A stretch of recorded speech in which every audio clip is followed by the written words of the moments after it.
Hi guys, unsa ka? Ay, ako din ako karon guys, welcome sa amo ang preparation sa dibo ni Jewel. 18 birthday niya karon. Hi. Hi. So karon ulan-ulan pa kayo kay mga tao pero unya ba sila na kay katong pagdibo magud nako. Abi na ako nabalak ako ba abi na ako dili maabot si pastor pero niabot jud ay praise God, hallelujah.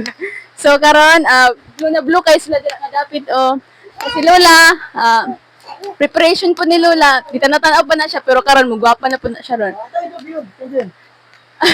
So nata interview kasi ta interview at ang katong ga-make up dahil ang katong nag-birthday dahil taga-asa dahil ni siya taga-asa dahil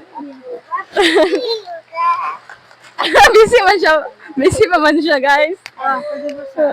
Hi, pwede ka magkuhan, pwede ka interview. Unsay mo unsay mong maingon sa imong diboron? Kanang salamat, basta daghan po diyan na lang.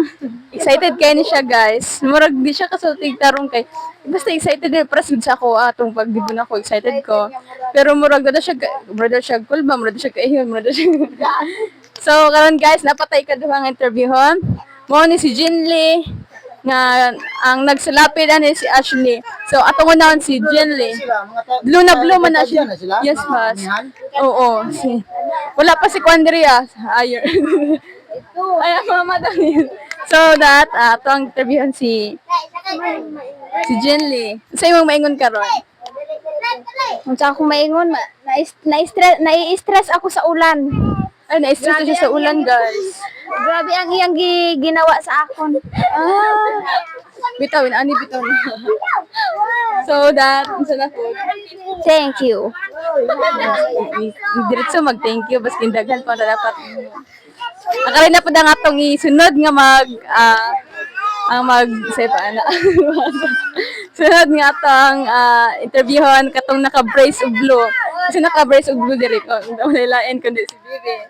Basta imong maingon ka ron, Bibi. Lisod. Lisod man, Bibi. Kay nagulan manggod. As in lisod jud siya nya kapoy. Ay, kapoy din siya, Bibi. So that, maura daw na ila ha.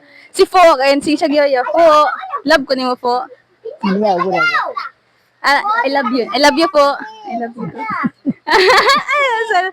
I love you to po. I love you po. I love you. Tumaliktad man hinoon ni mata. And then, welcome to